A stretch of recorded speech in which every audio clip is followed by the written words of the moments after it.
Hey there everybody, it's Mark Crowley. I'm back with another How to Draw video. Today we're going to be learning how to draw the face of a wolf. What I've done here is drawn two perfect squares. They're about 4 centimeters on each side. And what I'm going to do right now is zoom into this lower square so that we can get to work on the face itself. Alright, so I'm going to begin by drawing the eyes, and what you're going to want to pay attention to is the size of these circles compared to the square itself. They're quite small, and you know, I don't know if I want to go so far as to give you a measurement for them, but that's part of the reason why I do things like draw a perfect square like this, just to help you sort of see the distance between the objects and so forth. So we have these the two circles for the eyes, and the interesting thing about a wolf's eyes that I noticed as I was studying sort of photo reference is that there's this area around the eye itself, a dark black area that has this interesting shape. Those of you who are experts in wolves, please chime in the comments section. Let me know, is there a name for this area? Because I don't believe it's part of the eye itself. It's the surrounding black area, and there may even be an an explanation for how it helps the wolf see or whatever, but it certainly looks cool. And that's all that I care about for today. So notice the shape of it and how it's kind of curving down, and that there's this this little hook here at the end. Again, I have to be careful because there's got to be different varieties of wolf, that they aren't all exactly the same. I should be careful about making it sound like this is the way to draw all wolves. What I'm going to do, because this is going to be more or less the same thing, I'm going to go into time lapse just to draw this the same way on the other side. Alright, so we've got this area kind of shaded in on both sides, and it's time to draw the pupil of each eye. What I noticed was that the pupil itself reminded me a little bit of the kind of pupil of a human eye in terms of the proportions, but in the photos that I was looking at, the pupil was very near the top of the circle, almost sort of joining with it a little bit. But you'll notice I'm leaving a sort of highlight area at the top of the pupil that's representing a shimmering light of some kind. That makes will eventually make the eye look shinier. Again, in time lapse, I'll go ahead and repeat that over here. Alright, so you may have to refine these a little to get them to match one another. It's always a challenge. I hear from people saying, I can draw one eye, but then I try to make the other eye match, and it's there's no silver bullet solution for how to solve that problem. You just have to keep working at it. In any case, it's time to move down to drawing the nose, and what we're going to do is shoot all the way down to the bottom line of that box, that first box that we drew, and try to get a sort of gently curving area that comes in like so. I would say that it's about 1/3 of the square, maybe just a touch over 1/3, for the distance from across this line here. And it's time now to finish off the nose itself. Now, what I had to sort of struggle looking at different photographs of wolves' noses to sort of observe the details, because they are kind of jet black, and very often a photograph won't pick up the full details of it. But I was able to observe in at least one of them the structure of the nose. And if I was looking at it properly, it actually sort of opens up on the sides, comes in, and you get a couple of circles here, right, that are the actual nostrils, and in between them a line that's sort of dividing this. Now, it doesn't go all the way to the top. It sort of, peters out as it reaches the midpoint between them. But what I noticed is that, the nose is curving down. This lower part here is more or less horizontal. And then this area over here sort of curves down, and that becomes the actual structure of the nose. Now, like I said, in a lot of photographs, as this gets colored in and is very dark, jet black, you will barely even see the details of this, but I thought it was worth, at the beginning, sort of showing you what the structure was.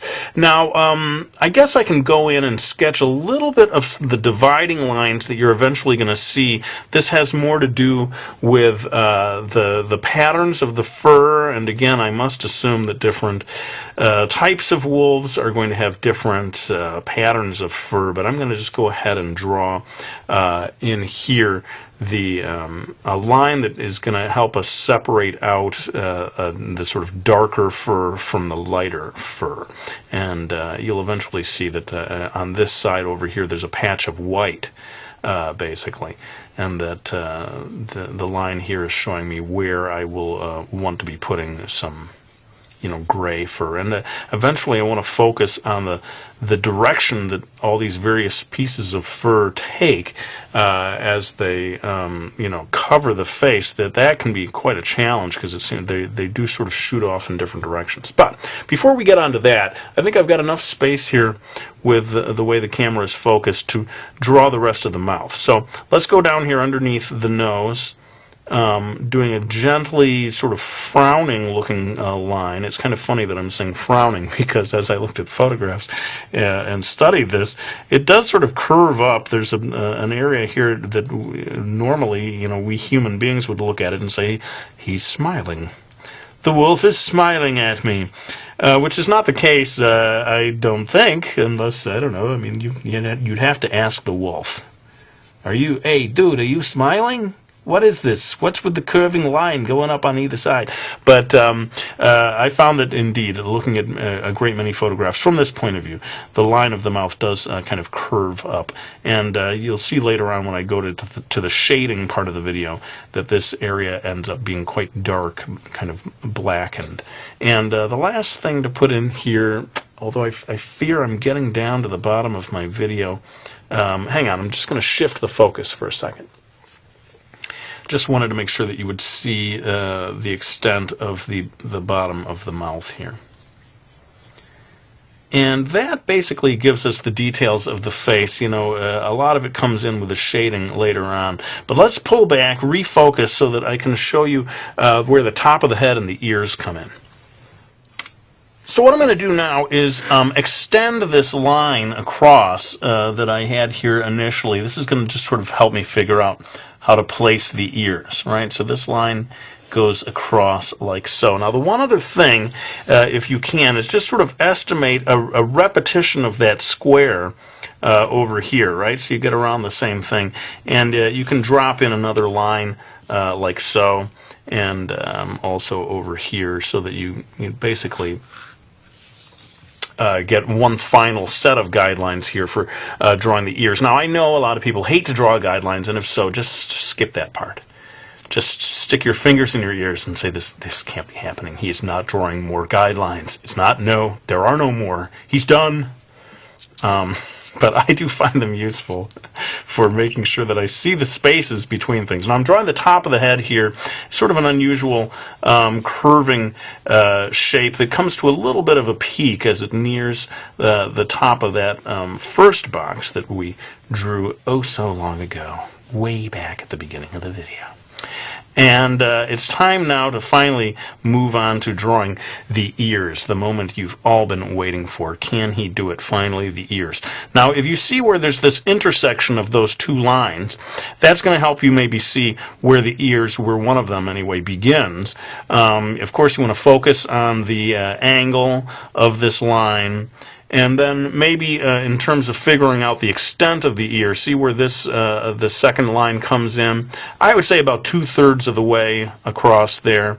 That is where we're going to have that ear come to an end. And, have it kind of curve up here.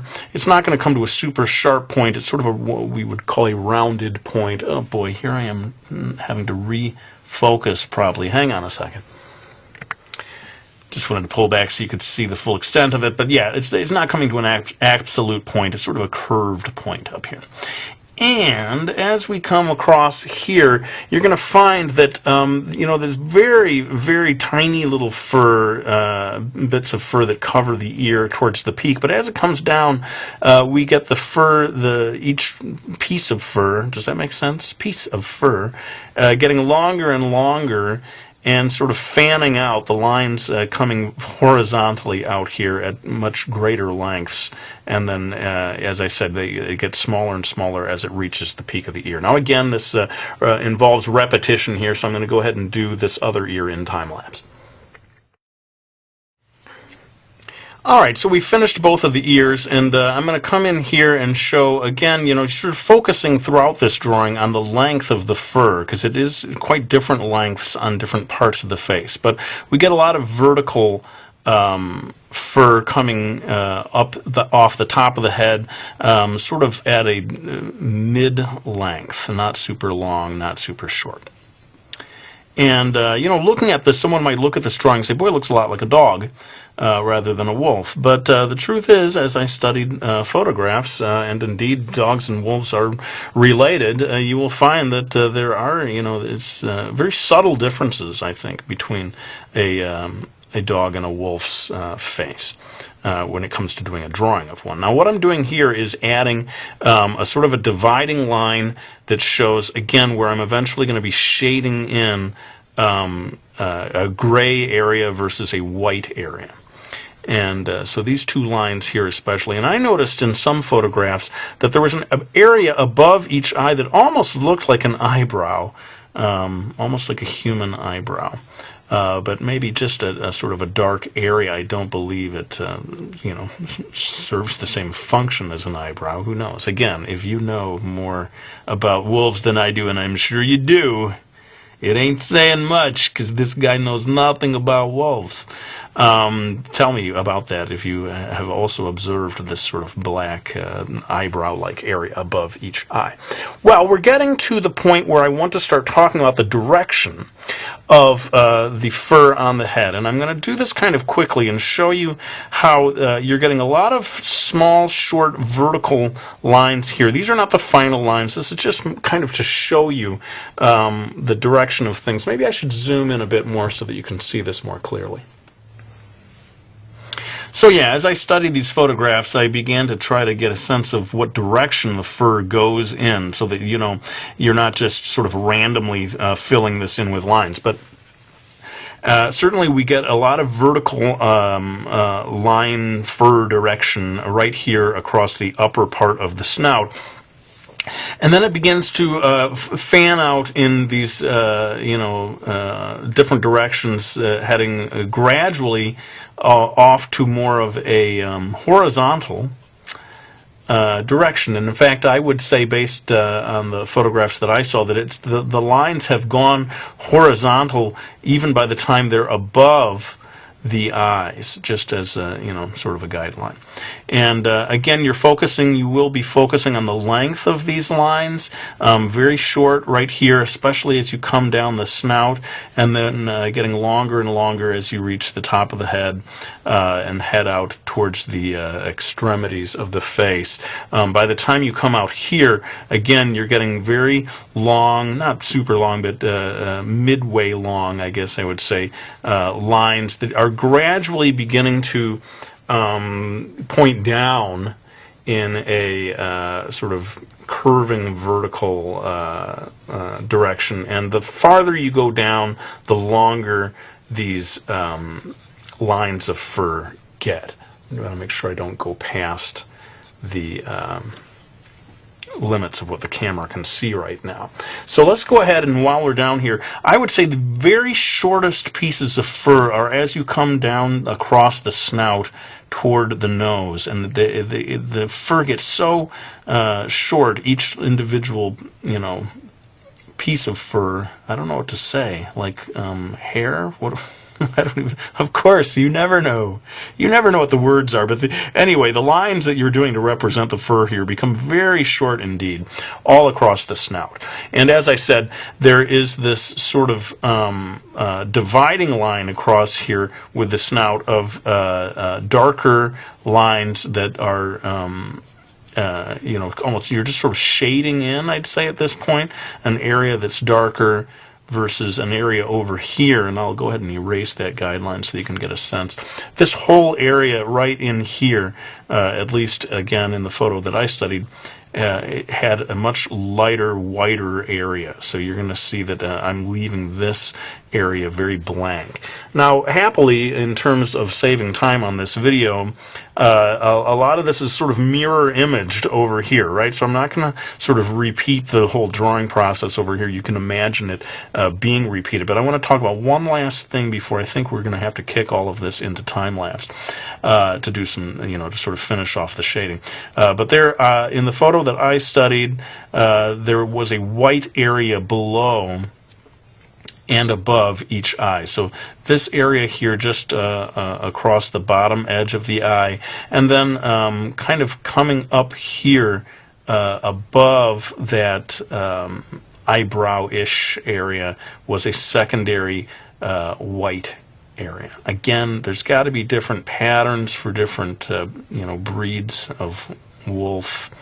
But I find that rather than trying to do a generalized drawing of a hypothetical wolf, it's best to try to emulate one particular breed, again, basing it on photographs. That's, there are no hard and fast rules. Maybe you want to draw sort of a fantasy wolf that is not specifically based on any one breed. In any case, I think that kind of finishes up what I'm going to be doing here. I suppose I should have talked more about the ears.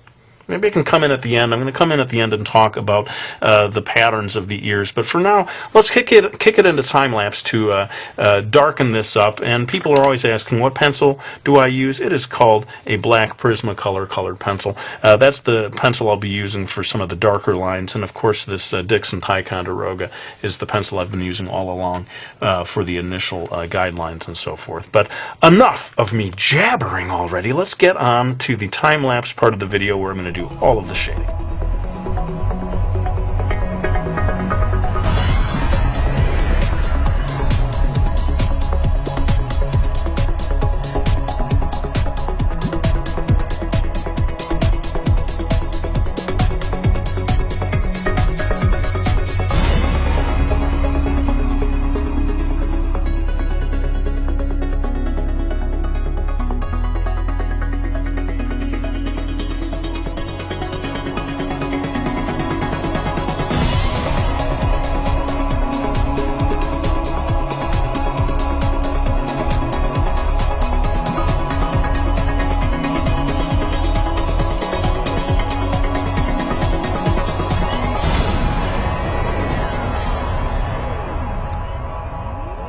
All right, well, there's my video on how to draw a wolf. Of course, I went through an awful lot of stuff in time-lapse there. If you would like a separate video that covers just the shading, by all means, let me know about that in the comments section. I did want to talk a little bit about the ears. You'll notice that there's sort of a dark area in the middle. I think that's just the interior of the ear showing through. And then this area here, a little lighter, and this area back here a little darker. But let me go ahead and thank anyone who has supported me by getting any of my books. We've got the Minky Falls graphic novel series, Brody's Ghost, and also Mastering Manga, my instructional how to draw manga book. But I think that's all the time we have for now. Let's go ahead and lay down the pencil. I want to thank you all for watching this video.